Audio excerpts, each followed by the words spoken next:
যারা বন্যার সময় ফারাক্কাবাদ খুলে দেয় তাদেরকে আমরা নিজ দেশের উপর দিয়ে ট্রেনের রাস্তা করে দিতেছি।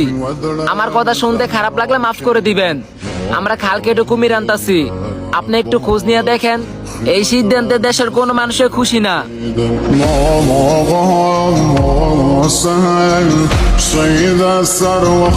গর্ব করে তো বলেন যে আমরা স্বাধীন দেশে আছি, কিন্তু স্বাধীন দেশের অবস্থা দেখলে মন চায় মরে যায় গলায় দিয়া ফাঁসি। জানি মিথ্যা বলা মহাপাপ, কিন্তু সত্য বললেই বা আর কি লাভ?